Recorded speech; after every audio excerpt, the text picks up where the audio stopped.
శైలేంద్ర పరుగు పరుగున door open చేసేసి పరుగు పెడుతూ ఉంటారు. ఇటువైపు ధరణి, అటువైపు దేవయాని ఇద్దరూ ఆపుతూ ఉంటారు మహేంద్రని.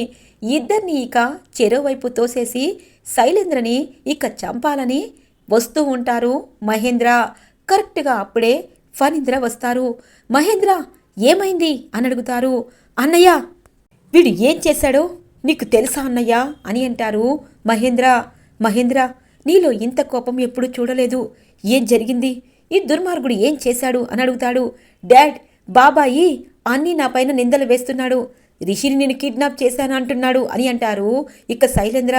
రిషిని శైలేంద్ర కిడ్నాప్ చేశాడా మహేంద్ర అని అంటారు ఇక ఫణీంద్ర. అన్నయ్య, మీరు సంతోషంగా ఉండాలని, మీరు హ్యాపీగా ఉండాలని, మీకు ఏమీ జరగకూడదని అన్ని నిజాలని ఈ కంఠంలో దాచేసుకున్నాను. ఈ మహాతల్లి పెళ్ళైన 5 సంవత్సరాలకి జగతిని నన్ను విడదీసేసింది. రిషిని తన దగ్గర చేసుకుంది. రిషి కనీసం చనిపోయేదాకా జగతిని అమ్మ అని పిలవనివ్వకుండా ఈవిడి వైపే, వదినిగారి వైపే తిప్పుకుంది. పోనీ కన్న ప్రేమ కంటే పెంచిన ప్రేమ గొప్పదని అంటారు. కానీ ఈ మహాతల్లి కన్న కొడుకుని కాలనాగులా తయారు చేసి జగతి ప్రాణాలని తీయించేసింది.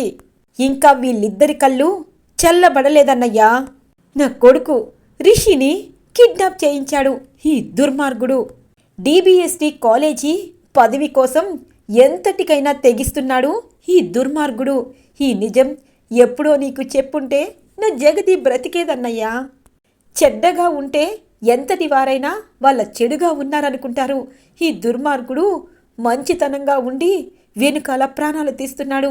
చెప్పరా, రిషి ఎక్కడ ఉన్నాడు అని అంటారు మహేంద్ర. మహేంద్ర, కోపంలో ఏదేదో మాట్లాడద్దు అని అంటుంది దేవయాని. వదినగారు, మీకు దండం పెడతాను. మీలాంటి వారు ఏ ఇంట్లో ఉన్నా వాళ్ళు ఖచ్చితంగా సర్వనాశనం అయిపోవాల్సిందే. ఎందుకు వదినగారు పొద్దున్న నుండి పడుకునేదాకా ఈ అబద్ధాలు, ఈ ఘోరాలు, ఈ నేరాలు? దేనికోసం? పదవి కోసమా? డబ్బు కోసమా? ఆస్తి కోసమా? హక్కుల కోసమా అని అంటారు మహేంద్ర. దేనికోసమో చెప్పండి. నా కొడుకు, నేను, నా కోడలు ముగ్గురం మీకు రాసేసి వెళ్ళిపోతాం. కానీ ఒకటి మాత్రం గుర్తు చేసుకోండి. ఎవరో విత్తనం రాసి, ఎవరో పెంచి పెద్ద చేసిన వృక్షాన్ని నాది అని చెప్పడానికి కొంచెం కూడా ఇంగిత జ్ఞానం ఉండాలి. అది మీకు లేదని అర్థమైపోయింది. మీరు ద్రోహం మా ఒక్క కుటుంబానికే చేస్తున్నారు అని అనుకున్నాను. కానీ డిబిఎస్టి కాలేజీలో చదివిన ప్రతి స్టూడెంట్ జీవితాన్ని నాశనం చేయాలని కాలేజీ పగ్గాలు చేపట్టాలనుకుంటున్నారు. అందుకే రిషి, వసుధార, జగతి ముగ్గురు మీకు కాలేజీ పగ్గాలు అప్పగించకుండా వాళ్ళే చూసుకుంటున్నారు. అన్నయ్య, ఈ నిజాలన్నీ నీకు చెప్పి నీ గుండె పగిలిపోయేలా చెయ్యాలనుకోలేదు. కానీ వీళ్ళు దుర్మార్గులన్నయ్య, దుర్మార్గులు. జగతిని పొట్టన పెట్టుకున్నారు. రిషిని కిడ్నాప్ చేశారు. ముక్కు పచ్చలారని నా కోడలి జీవితం నాశనం చెయ్యాలనుకుంటున్నారన్నయ్య, నాశనం చెయ్యాలనుకుంటున్నారు.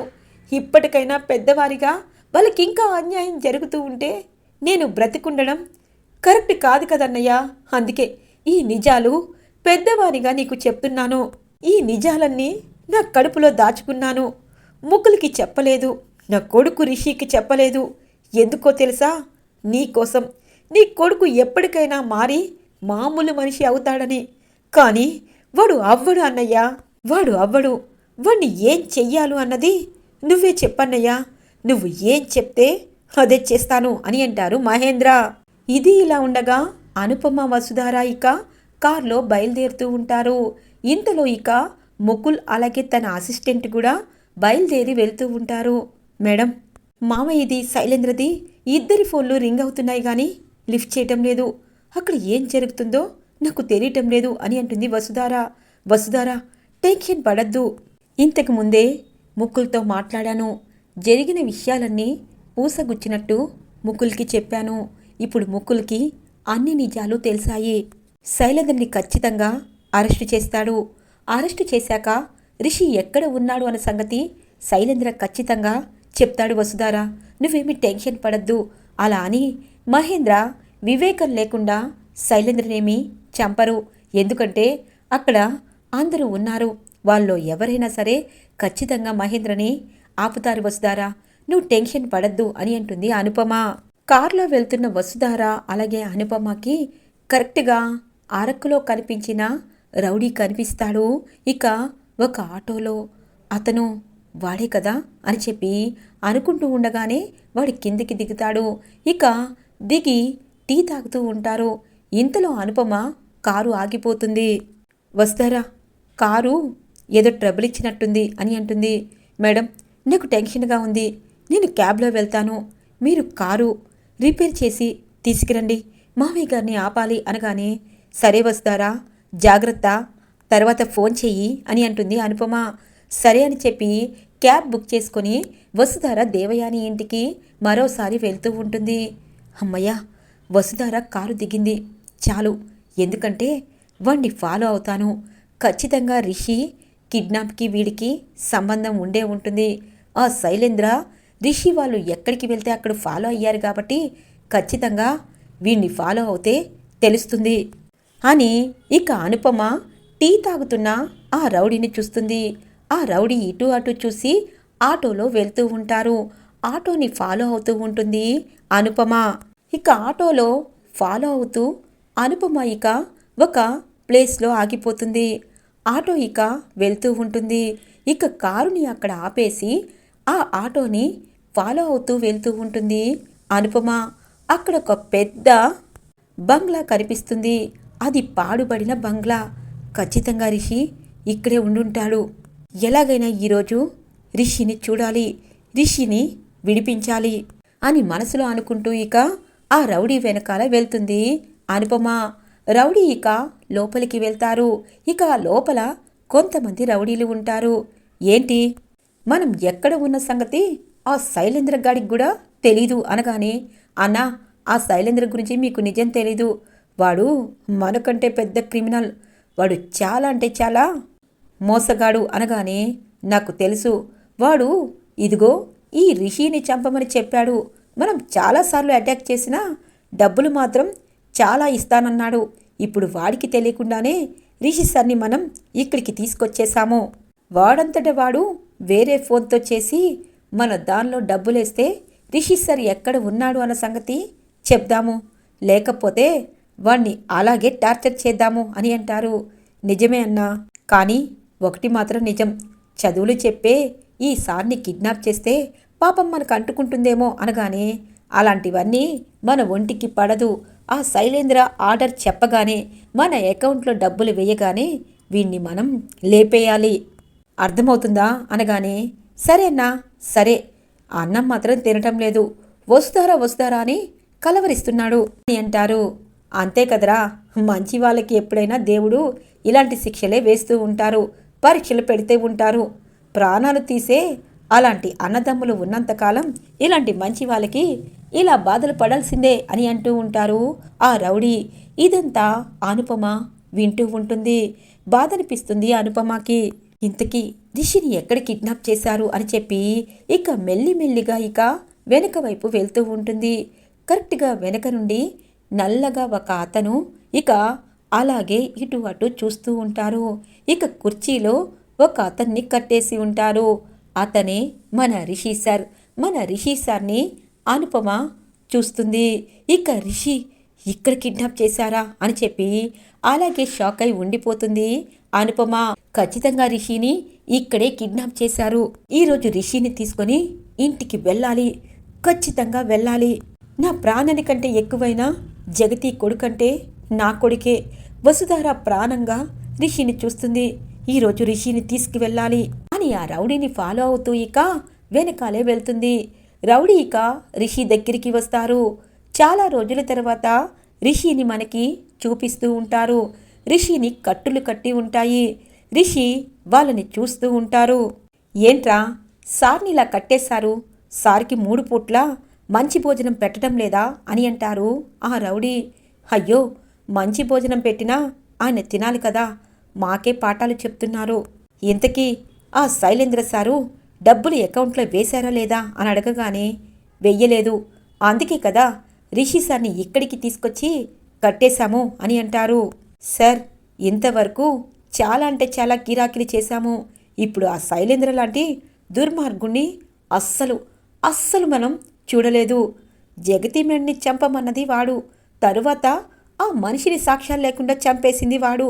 మనలో ఉన్న ఒక క్రిమినల్ని పొట్టన పెట్టుకొని ఇప్పుడు రిషి సార్ని కిడ్నాప్ చేయమన్నాడు. డబ్బులు కూడా వెయ్యలేదు. వాడికి మనం చుక్కలు చూపించాలి అని అంటారు. ఇక రిషి అప్పుడే మెలకువ వస్తుంది. అప్పటిదాకా మత్తు ఇంజెక్షన్లో ఉన్న రిషికి వాళ్ళు ఏం మాట్లాడుకుంటున్నారు అన్న సంగతి అర్థం కాదు. ఇక వెనకాలే ఒక కిటికీలో నుండి అనుపమ కిందికి చూస్తుంది. అక్కడ రిషిని కట్టి ఉంటుంది. అంటే రిషిని ఇక్కడ కిడ్నాప్ చేశారా? రిషి నిద్రలో ఉన్నట్టున్నాడు. అంటే రిషికి మెలకు వస్తే ఖచ్చితంగా ఈ రౌడీలో అంతు చూస్తాడు. రిషిని ఇక్కడి నుండి ఎలాగైనా తీసుకువెళ్ళాలి. లోపలికి వెళ్ళాలంటే ఎలా వెళ్ళాలి అని ఆలోచిస్తూ ఉంటుంది. ఇటువైపు అనుపమ. ఇది ఇలా ఉండగా వసుధార మరోసారి దేవయాని ఇంటికి వస్తుంది. మావయ్య మావయ్య ఆగండి అని అంటుంది. అమ్మ వసుధార, నువ్వెందుకు వచ్చావు అనగానే, ఆగండి మావయ్య, వాళ్ళు దుర్మార్గులైతే మనం కూడా దుర్మార్గులు అవ్వాలని లేదు కదా మావయ్య. దేవుడు ఖచ్చితంగా ఇలాంటి వాళ్ళకి శిక్ష వేస్తాడు అని అంటుంది. అది నీ కోడలు చెప్పింది కదా మహేంద్ర, మర్యాదగా వెళ్ళు అనగానే, చూడు వదిన గారు, అసలు మిమ్మల్ని వదిన గారు అని పిలవడానికి కూడా నాకు నోటికి రావటం లేదు. కొడుకుల్ని కని ఇలా పెంపకం సరిగా లేక ఊరు మీదకి వదిలేశావు. కొడుకుకి ఎప్పుడైనా మంచి మాటలు 4 చెప్పావా అని అంటారు. మహేంద్ర, ఏంటా మాటలు అనగానే, ఛీ, నా మాటల గురించి చెప్పే ముందు నీ కొడుకు చేస్తున్న పనులు ఒక్కసారి ఆలోచించుకో వదిన గారు. ఒరే శైలేంద్ర, 24 గంటలు టైం ఇస్తున్నాను. ఇప్పుడు వసుధార నన్ను ఆపిందని నేను ఆగిపోలేదు. 24 గంటల్లో నా కొడుకుని ఎక్కడ ఉన్నా ఇక్కడికి తీసుకొచ్చి నించోపెట్టాలి. లేకపోతే 2వ రోజే జగతి శవం ఎక్కడ వేశారో నిన్ను కూడా అక్కడే పడుకోబెడతాను. నువ్వు చచ్చిపోతే నా కొడుకు సింహంలా బయటికి వస్తాడు అని చెప్పి అంటారు మహేంద్ర. మావయ్య రండి మావయ్య అని చెప్పి పాపం మహేంద్రని ఇంటికి తీసుకుని వెళ్తుంది వసుధార. ఇది ఇలా ఉండగా రిషికి లైట్గా మెలకువ వస్తుంది. రిషి, త్వరగా మెలకువగా ఉండు. ఖచ్చితంగా నువ్వు మేల్కుంటే వీళ్ళ అంతు చూస్తావు.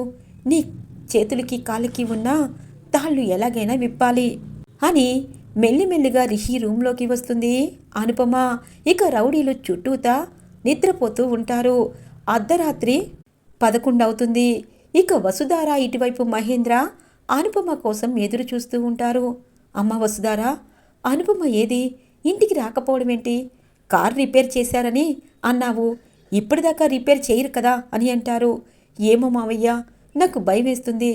అనుపమ మేడంని కూడా అనగానే, ఏం జరుగుండదులే, ఫోను అని చెప్పి ఫోన్ చేస్తారు మహేంద్ర. అనుపమ ఫోను కారులోనే ఉంచి వెళ్ళడంతో ఫోన్ రింగ్ అవుతూ ఉంటుంది. కానీ అనుపమ లిఫ్ట్ చేయదు. అసలు ఏం జరిగిందమ్మా? అనుపమ నిన్ను క్యాబ్ బుక్ చేసి పంపించడం ఏంటి? నిజంగా అనుపమ కారు రిపేర్లో ఉందంటావా అనగానే, ఏమో మావయ్య, మనకి సహాయం చేస్తున్న ఎవరిని ఆ శైలేంద్ర బతకనివ్వటం లేదు. మావయ్య, మీరు ఆవేశపడి శైలేంద్రని ఏమీ చెయ్యొద్దు. రిషి సార్ వచ్చేదాకా ఆ దుర్మార్గుణ్ణి ఓపికతో మనం ఎదిరించాలి. అంతే మావయ్య, నాకు తెలిసింది అంతే అని అంటుంది వసుధార. ఇంతకీ మేడం ఎక్కడ ఉన్నారో తెలియడం లేదు. కంగారు పడద్దమ్మా, ముకుల్ గారికి ఫోన్ చేస్తాను అని చెప్పి ఇక అనుపమ గురించి ఫోన్ చేసి చెప్తారు ముకుల్. అవునా సార్, ఖచ్చితంగా అనుపమ మేడంకి ఏదైనా క్లూ దొరికి ఉంటుంది. అందుకే ఎవరికీ చెప్పకుండా తను వెళ్ళుంటుంది. తను ఎక్కడికి వెళ్ళిందో అన్నది తెలుసుకుంటాము. తన కారు ఏ ఏరియాలో ఉంది అన్నది మేం పట్టుకుంటాము. ఇంకొక అరగంటలో తను ఎక్కడ ఉందో చెప్తాము. మీరు కంగారు పడద్దు అని అంటారు ముకుల్. ఇక అనుపమ కార్ని ఎక్కడ ఉందో అన్నది కనిపెడతారు. ఇక్కడ ఉండడం ఏంటి? ఈ ఏరియాలో ఎవరు ఉండరు కదా, ఖచ్చితంగా రిషి కూడా ఇక్కడే ఉండుంటాడేమో అని చెప్పి ఇక ముకుల్ తన అసిస్టెంటు ఇక ఆ కారు ఉన్న ప్లేస్కి వస్తూ ఉంటారు. ఇంతలో ఇక ముకుల్ పక్కనున్న అసిస్టెంట్కి డౌట్ వస్తుంది. సార్, ఎక్కడికి వెళ్తున్నాము అనగానే ఇక అనుపమ గారి కారు అని చెప్పి అంటారు. ఇక తనకి అర్థమవుతుంది, రిషి సార్ గురించి వీళ్ళు వెతకటం లేదు కదా, ఈ విషయం శైలేంద్ర సార్కి మెసేజ్ చెయ్యాలి అని చెప్పి గబగబా మెసేజ్ చేస్తారు అటువైపు ముకుల్ వాళ్ళ అసిస్టెంట్ శైలేంద్రకి. ఇది ఇలా ఉండగా ఇక అనుపమ మెల్లిమెల్లిగా రిషి తాళ్ళని విప్పుతూ ఉంటుంది. ఒక్కసారిగా రౌడీలకి మెలకు వస్తుంది. ఏంటి, చదువుకున్న వారందరికీ ఏం పని లేదా? ఎంత ధైర్యంగా ఇక్కడికి వచ్చావు? రిషి సార్ని కాపాడి తీసుకుని వెళ్ళిపోతావా? అస్సలు కుదరదు. రిషిని మేం వదిలిపెట్టం. మర్యాదగా వెళ్ళిపో అని అంటారు. ఒరేయ్, డబ్బుల కోసం ఎలాంటి వారి ప్రాణాలైనా మీరు తీసేస్తారా? అవతలివాడు దుర్మార్గుడు, మీరు కూడా దుర్మార్గులవ్వాలా? రిషిని వదిలిపెట్టండి అనగానే, మేడం అడ్డు తప్పుకోండి. అప్పుడు జగతి మేడం ప్రాణాలు తీసాం, ఇప్పుడు మీ ప్రాణాలు కూడా అని చెప్పి అనగానే రిషికి కొంచెం మెలకు వస్తుంది. ఎవరు అని అంటూ ఉంటారు. ఇక ఇంతలో శైలేంద్రకి అసిస్టెంటు ఫోన్ చేసి అడ్రస్ చెప్పడంతో వెంటనే అర్థమైపోతుంది, ఈ రౌడీగాళ్ళు రిషిని ఇక్కడ బంధించారన్నమాట. చెప్తా వీళ్ళ సంగతి. కనీసం వాళ్ళు ఫోన్ చేయకుండా వాళ్ళకు వాళ్ళే పని అనేది మొదలు పెడతారా? చెప్తాను అని చెప్పి ఇంకొక రౌడీని మాట్లాడి అదే ప్లేస్కి పంపిస్తారు. ఇక శైలేంద్ర కరెక్ట్గా అనుపమ వాళ్ళని ఎదిరిస్తూ ఉండగా శైలేంద్ర పంపించిన మరొక రౌడీ రిషిని షూట్ చేసేలోపు అనుపమకి అర్థమవుతుంది, అచ్చం జగతిలాగే రిషిని కాపాడుతుంది అనుపమ. ఇక రిషికి తప్పించిన ఆ గన్ను ఇక ఇటువైపు అనుపమకి పొట్టలో కరెక్ట్గా తగులుతుంది. ఇక అనుపమ ఒక్కసారిగా కుప్పకూలుతుంది. కరెక్ట్గా ముకుల్ అలాగే అసిస్టెంటు ప్లేస్కి రీచ్ అవుతారు.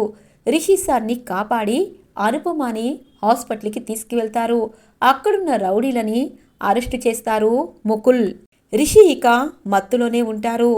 అనుపమని హాస్పిటల్లో జాయిన్ చేసి ఇటువైపు వసుధార అలాగే మహేంద్రకి ఫోన్ చేసి అంతా నిజం చెప్తారు. రిషి సార్ని కనిపెట్టాము. రిషి సార్ని కాపాడబోయి అనుపమ మేడం కూడా స్పృహలోకి లేరు. తను ఆ గాయం నుండి బయటపడాలి అంటే ఖచ్చితంగా బ్లడ్ కావాలి అని చెప్పి అంటారు. ఇక మహేంద్ర అలాగే ఇక వసుధార హుటాహుటిన హాస్పిటల్కి బయలుదేరుతారు. ఈరోజు ఎపిసోడ్ ఇలా ఇంట్రెస్టింగ్గా ఎండ్ అవుతుంది ఫ్రెండ్స్. రాబోయే ఎపిసోడ్స్ కోసం మా ఛానల్ని సబ్స్క్రైబ్ చేసుకోండి. Thanks for watching friends.